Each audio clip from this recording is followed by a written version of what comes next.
احد من الرسل کہ وہ تفریق نہیں کرتے تھے رسولوں میں سے کسی رسول کے درمیان، سب کو رسالت کے اندر نبوت کے اندر برابر سمجھتے تھے۔ یہ نہیں کہتے تھے کہ ہم نؤمن ببعض ونکفر ببعض جس طرح یہودی کہتے تھے، کیونکہ یہودیوں کا ایمان عیسیٰ علیہ السلام کے ساتھ نہیں تھا، موسیٰ علیہ السلام کے ساتھ تھا، محمد صلی اللہ علیہ وسلم کے ساتھ نہیں تھا، قرآن کے ساتھ ایمان نہیں تھا، انجیل کے ساتھ ان کا ایمان نہیں تھا۔ تو یہ یہودیوں کا ایمان ہے تفریق والا، تفریق۔ تو صحابہ کا ایمان کیا تھا؟ عدم تفریق، کہ سارے نبیوں پر ایمان ہے۔ تو اللہ نے فرمایا کہ اگر یہ یہودی اس طرح ایمان لے ہیں جس طرح تم ایمان لائے ہو نا، تو پھر یہ ہدایت والے ہوں گے۔ تو صحابہ کے ایمان کو معیار قرار دے دیا اللہ تعالیٰ نے، ایمان کا صحیح ایمان کا معیار قرار دے دیا ہے۔ تو کتنی شان ہے یہ، کتنی عظمت ہے یہ اللہ کے نزدیک صحابہ کرام کی۔ پھر اللہ تعالیٰ نے فرمایا وَلِلَّهِ الْعِزَّةُ وَلِرَسُولِهِ وَلِلْمُؤْمِنِينَ، عزت اللہ ہی کے لیے ہے اور اس کے رسول کے لیے ہے اور المومنین کے لیے ہے۔ تو المومنین سے مراد کون ہے؟ صحابہ کرام ہیں، کیونکہ یہی اس وقت موجود تھے، یہی موجود تھے اس وقت۔ تو اللہ گواہی دے رہا ہے کہ ان کے لیے عزت ہے، ان کے لیے عزت ہے۔ وَلَٰكِنَّ الْمُنَافِقِينَ لَا يَعْلَمُونَ، لیکن منافق جو ہے نا وہ جانتے نہیں ہیں یہ بات۔ اس سے تاریز ہوگی کہ منافقوں کے لیے کوئی عزت نہیں ہے، ان کے لیے ذلت ہی ذلت ہے۔ تو جو صحابہ کے دشمن ہیں ان کے مقدر میں بھی ذلت ہی رکھی اللہ تعالیٰ نے، دنیا کے اندر بھی ذلت ہے اور قبر کے اندر بھی ذلت اور آخرت کے اندر بھی ذلت، رسوائی کے علاوہ کچھ نہیں ملے گا ان کو۔ جو صحابہ کے ساتھ دشمنی رکھتے ہیں یہ اپنا ہی نقصان کرتے ہیں، اپنا ہی نقصان کرتے ہیں۔ تو صحابہ کے ساتھ محبت کرنی یہ ایمان ہے، ایمان بندے کا صحابہ کے ساتھ محبت رکھنا۔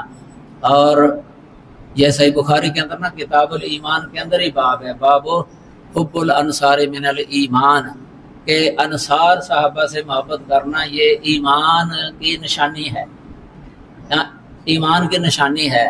وَبُغْضُ الْأَنصَارِ آیَةُ النِّفَاقِ، اور انصار صحابہ سے بغض رکھنا یہ نفاق کی علامت ہے، نفاق کی نشانی ہے۔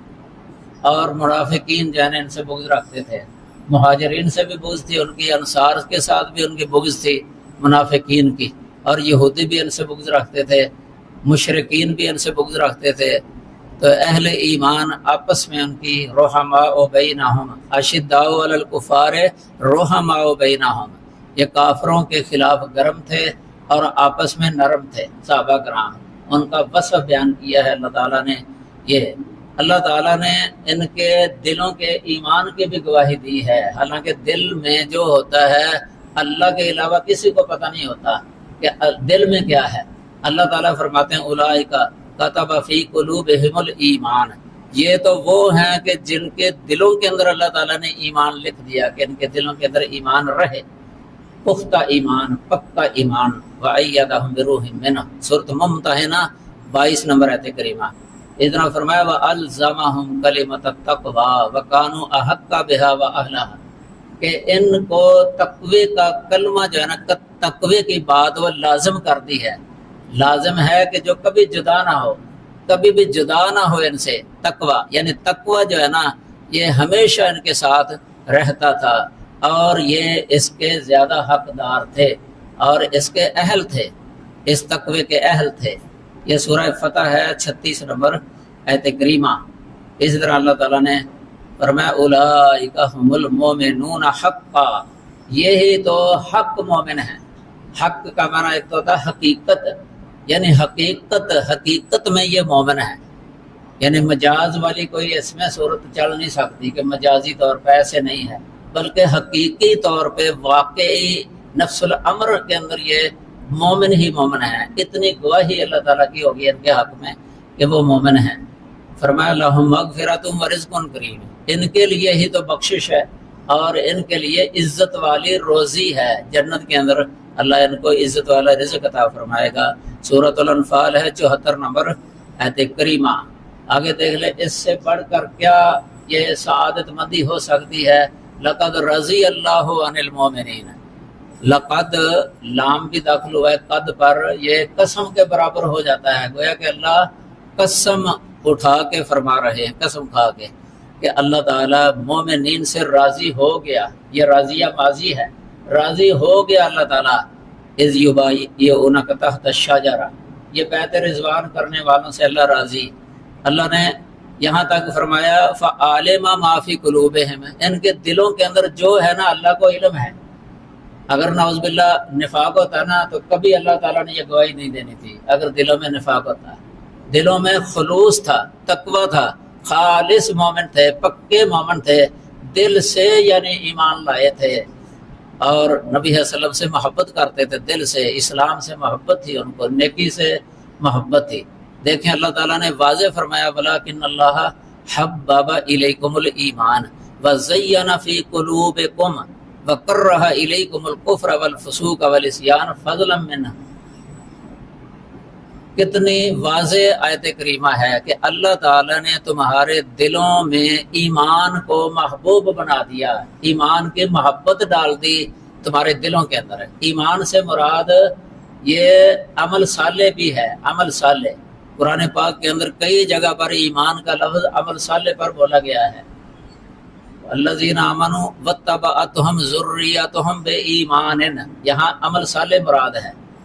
اگلا جملہ اس پر دلالت کرتا ہے الحقنا بہم ذریتہم وما التناہم من عملہم من شیء۔ دیکھو نا، ایمانہم نہیں کہا، عمل کہا ہے بعد میں اللہ تعالیٰ نے، عمل۔ تو یہاں ایمان سے مراد عمل ہے، نیکی، نیکی۔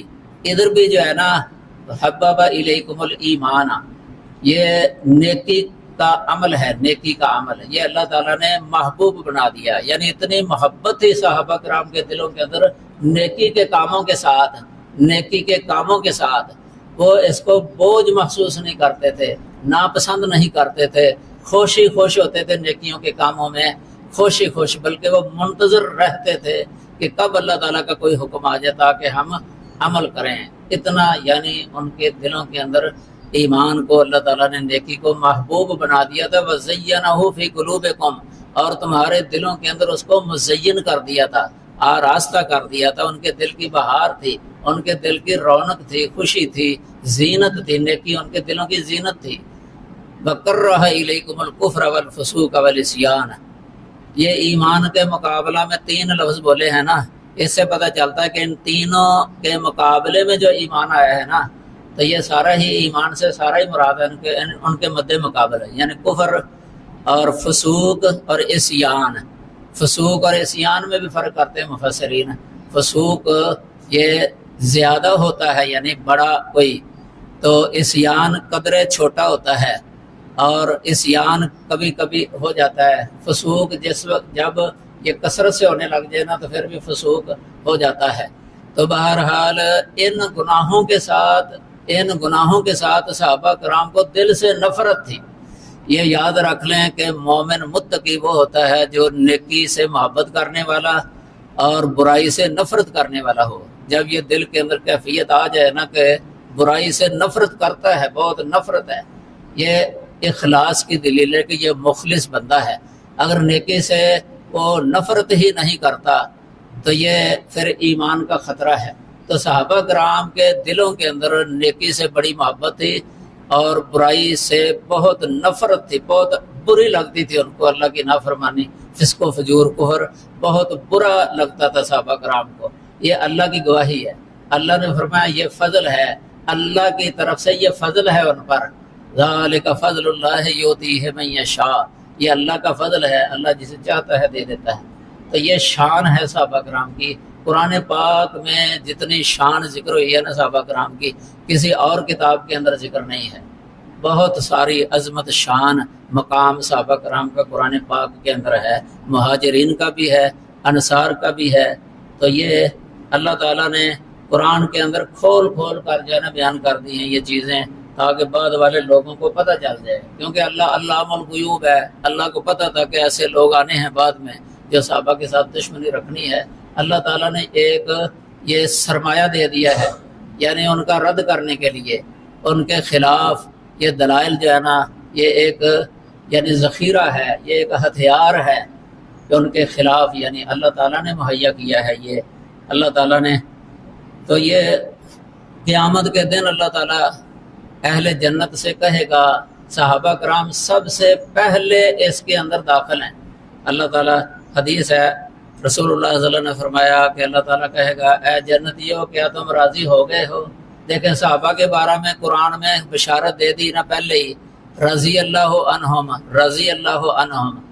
تو یہ قیامت کے دن اللہ پوچھے گا حل رضی تم کیا تم راضی ہو گئے ہو. کہیں گے کہ مالنا لا نرضا وقد آتیتنا ما لم تؤت احدا کہ ہم کیوں نہ راضی ہوں جبکہ تو نے ہمیں جنت کے اندر وہ کچھ دے دیا ہے جو کسی کو نہیں دیا. ہر طرح کی نعمت مل گئی ہے. فرمایا کہ اب ایک چیز دینے لگا ہوں کہ میں تم پر احل علیکم رضوانی آج میں اپنے رضوان تم پر حلال کر دیتا ہوں فلا اسخط عنکم ابدا. اس کے بعد کبھی ناراض نہیں ہوں گا. ہمیشہ ہمیشہ راضی ہمیشہ ہمیشہ کے لیے راضی. دنیا میں تو ایسے ہوتا ہے نا کبھی کسی سے کوئی غلطی ہو جاتی ہے نا تو اللہ تعالیٰ کی سخت وقتی عارضی سخت یہ ممکن ہے. دنیا میں اللہ کی ناراضگی ممکن ہے کسی غلطی کی وجہ سے. نبی صلی اللہ علیہ وسلم کے بارے میں قرآن میں عبس وتولی ان جاءہ الاعمی اس وقت اللہ تعالیٰ نے ناراضگی کا اظہار کر دیا تھا. عبداللہ بن ام مکتوم کو نبی صلی اللہ علیہ وسلم فرماتے ہیں ھذا الذی عاتبنی فیہ ربی یہ وہ ہے جس کے بارے میں میرا رب مجھ پر ناراض ہوا. خفقی کا اظہار کر دیا تھا اللہ نے میرے ساتھ. تو یہ ناراضگی کوئی قدر معمولی سی یہ عام متقی کے لیے بھی کبھی ہو جاتی ہے کوئی ایسا ہو جائے کام. لیکن قیامت کے دن جنت کے اندر ہمیشہ رضا ہی رضا ہے. وہاں ناراضگی ناممکن ہو گئی ہے. اللہ تعالیٰ نے اس طرح کیا کہ ہمیشہ ہمیشہ کے لیے اللہ راضی ہو جائے گا. یہ جنتی ہیں اہل جنہ. یہ اعلیٰ درجے کے جنتی مراد ہیں اس جگہ پر جو اعلیٰ درجے کے جنتی ہیں. اللہم اجعلنا منہم اللہ ہمیں بھی ان میں سے کر لے جو اعلیٰ درجے کے جنتی ہوں. پھر دیکھو نبی صلی اللہ علیہ وسلم نے فرمایا اکرموا اصحابی کہ میرے صحابہ کی عزت کیا کرو. کسی کو مستثنا نہیں کیا رسول اللہ صلی اللہ علیہ وسلم نے کسی کو مستثنا نہیں کیا. اکرموا اصحابی فانہم خیارکم کیونکہ یہ فاتح لیلیہ ہے جملہ معللہ بنتا ہے یہ کیونکہ یہ اکرام کی علت ہے کیونکہ یہ تم سب سے بہتر ہیں تم سب سے اچھے ہیں اس لیے ان کی عزت کیا کرو. ثم الذین یلونہم ثم الذین یلونہم پھر ان کے بعد تابعین کا درجہ ہے ان کے بعد پھر تبع تابعین کا درجہ ہے. یہ سنن نسائی الکبریٰ 8 نمبر جلد 285 نمبر حدیث ہے. یہ سنن نسائی کبریٰ جو ہے نا یہ عام جو سنن نسائی پڑھائی جاتی ہے نا اس کے علاوہ ہے یہ چھپی ہوئی ہے انڈیا کے ایک عالم کی تحقیق کے ساتھ. اچھی کتاب ہے. شیخ الاسلام ابن تیمیہ کا قول نقل کر کے یہ درس ختم کیا جاتا ہے کیونکہ انہی کی کتاب ہم یہ پڑھ رہے ہیں. شیخ الاسلام فرماتے ہیں ولو فرضا اگر یہ بات فرض کی جائے یعنی ہے نہیں ویسے ہم چلو چند منٹ کے لیے مان لیتے ہیں فرض کر لیتے ہیں کہ انہ صادر منہم ذنب محقق کہ صحابہ میں سے کسی سے کوئی محقق گناہ ثابت ہو گیا. محقق کا معنی کہ واقعتاً اس نے کیا ہے کہ چلو ہم مان لیتے ہیں چند منٹ کے لیے. فإن اللہ یغفر لہ بحسناتہ العظیمہ بے شک اللہ تعالیٰ اس کو بخش دیتا ہے اس کی بڑی بڑی نیکیوں کی وجہ سے عظیم نیکیوں کی وجہ سے. کئی دفعہ کوئی ایسی نیکی کی ہوتی ہے نا اس نیکی کی وجہ سے اللہ تعالیٰ سارے گناہ بخش دیتا ہے نیکی کی وجہ سے. جس طرح بدریوں کے بارے میں حدیث عام بخاری کے اندر آتی ہے اطلع اللہ علی اہل بدر فقال اعملوا ما شئتم قد غفرت لکم. یہ بخاری کی حدیث ہے کہ اللہ تعالیٰ نے اہل بدر سے کہا کہ اعملوا ما شئتم کہ جو تم چاہو عمل کرو میں نے تمہیں بخش دیا ہے. اتنا راضی ہو گیا اللہ تعالیٰ کہ اگر یہ کوئی گناہ بھی کر لیں ان کی اس نیکی کے مقابلے میں وہ مغفور ہی مغفور ہوگا بخشا ہی جائے گا. اس کا مطلب یہ نہیں ہے کہ وہ جان کے اب گناہ شروع کریں گے. نہیں صحابہ ایسے نہیں تھے کہ بشارت بھی مل گئی پھر وہ گناہ کریں بشارت کی وجہ سے. دیکھ لیں آپ صحابہ کرام کو دنیا کے اندر جنت کی بشارتیں دی گئی ہیں بعض صحابہ کا نام لے لے کے لیکن پھر بھی اللہ تعالیٰ سے ڈرتے رہتے تھے روتے تھے. یہ تقوی ہے خلوص ہے ان کا جتنا زیادہ متقی ہوگا نا اسی قدر اللہ تعالیٰ کے آگے زیادہ ہی گڑ گڑانے والا ہوگا، ڈرنے والا ہوگا، خوف طاری ہوگا۔ کئی صحابہ کرام کے رونے کے واقعات ہیں کتابوں کے اندر۔ امام ابن ابی دنیا کی ایک کتاب ہے کتاب البقاء، اس میں واقعات لکھے انہوں نے سلف صالحین کے، انبیاء کے، جو روتے تھے اپنے گناہوں کو یاد کر کے، پھر بھی روتے تھے، ہے بھی متقی پرہیزگار ہیں، بشارت بھی ملی ہوئی ہے، پھر بھی رو رہے ہیں اللہ کے آگے۔ یہ عمر رضی اللہ تعالیٰ نے روتے، نماز کے اندر روتے، بخاری کے اندر ہے، نماز کے اندر ہچکیاں لے کے روتے تھے اللہ کے آگے، اتنا خوف طاری کر لیتے تھے اپنے۔ ابو بکر صدیق رضی اللہ تعالیٰ رو پڑتے تھے۔ کئی صحابہ کرام کے بارے میں ہے، علی رضی اللہ تعالیٰ کپ کپی طاری ہو جاتی تھی نماز کے اندر۔ شیخ الاسلام ابن تیمیہ کے بارے میں بھی آیا ہے کہ وہ بھی بڑا کپ کپی طاری کر لیتے تھے اپنے آپ پر نماز کی حالت میں، جتنا خوف ہے، ڈر ہے دل کے اندر۔ یہ ہے صحابہ کی شان اور عظمت۔ ایسے صحابی سے بغض رکھنا دیکھ لیں کتنا بڑا نقصان کر لیتا ہے بندہ اپنا، اور اپنی آخرت تباہ کر لیتا ہے ایسا بندہ۔ ایسے نیک سیرت صحابہ کرام کے ساتھ جو جنتی ہیں، جنت کی بشارتیں ملی ہیں ان کو دنیا کے اندر، تو امام صاحب فرماتے ہیں یغفر لہ بحسناتہ العظیمہ، کہ ان کی عظیم نیکیوں کی وجہ سے اللہ تعالیٰ اس کو بخش دیتا ہے، بخش دی ہیں اللہ نے۔ او بتوبۃ تصدر منہ، یا اس نے توبہ کر لی، یعنی جس سے غلطی ہوئی اس نے توبہ کر لی۔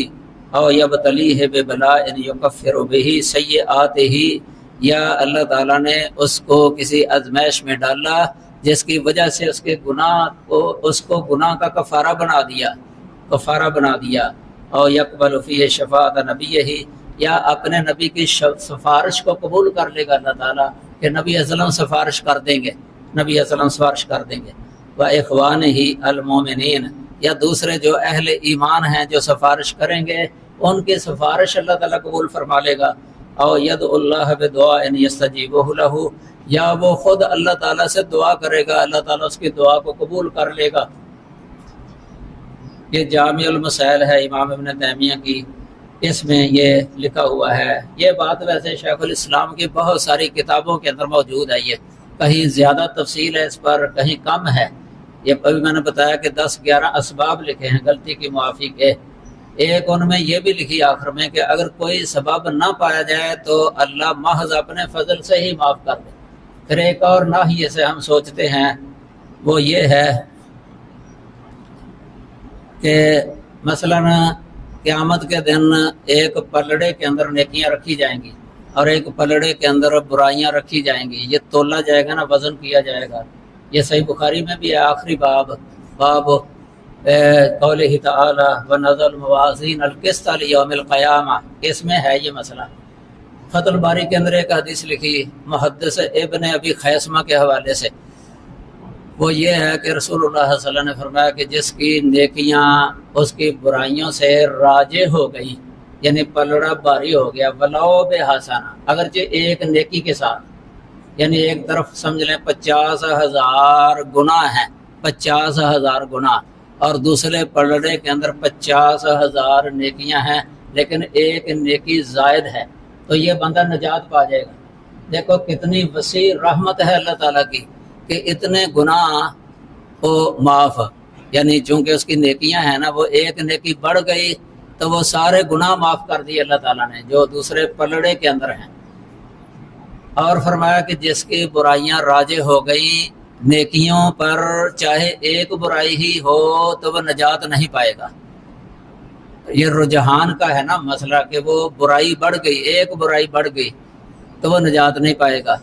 صحابہ نے سوال کیا فمن استوت حسناتہ و سیئاتہ، کہ جس کے حسنات اور سیئات برابر برابر ہو گئیں تو اس کا کیا بنے گا؟ نبی صلی اللہ علیہ وسلم نے فرمایا اولئک اصحاب الاعراف، یہ تو اعراف والے ہیں، سورۃ الاعراف کے اندر ان کا ذکر ہے، وعلی الاعراف رجال یعرفون کلا بسیماہم، یعنی ان کے بارے میں بھی راجع بات یہی ہے کہ یہ بھی جنتی ہیں، یعنی آخر کار یہ بھی جنت میں عذاب کے بغیر ہی جنت میں چلے جائیں گے۔ اب دیکھو اگر ایک شخص ہے پوری زندگی کے اندر اس سے اگر 10 گناہ بھی ہو گئے ہوں، مثلاً کوئی صحابی ہے، میں فرض کریں کہ صحابی ہے، 10 گناہ ہو گئے اس سے، تو ایک طرف جو ہے نا وہ کئی ہزار نیکیاں ہیں، کئی ہزار نیکیاں ہی نیکیاں ہیں، تو کیا یہ 10,000 گناہ جو اس کے پلڑے کے اندر رکھے جائیں گے، ادھر 10 نیکیاں، 10 گناہ جو ہے نا اس کے پلڑے کے اندر رکھے جائیں گے، 10 گناہ، اور ہزاروں کی تعداد میں نیکیاں دوسرے میں رکھی جائیں گی، تو وزن کس کا زیادہ ہوگا؟ نیکیوں کا وزن زیادہ ہوگا نا، تو وہ تو جنتی ہے پھر بھی عذاب کے بغیر ہی۔ تو ادھر بدبخت آدمی جو ہے نا ان کی 10 غلطیوں کو دیکھ کے اچھال رہا ہے اور اس کو جہنم کے اندر داخل کر رہا ہے، جس طرح جہنم میں آپ داخل کرنا ہے، آپ اختیار ہے، حالانکہ اس میں تو اللہ ہی کا اختیار ہے نا، جنت میں داخل کرنا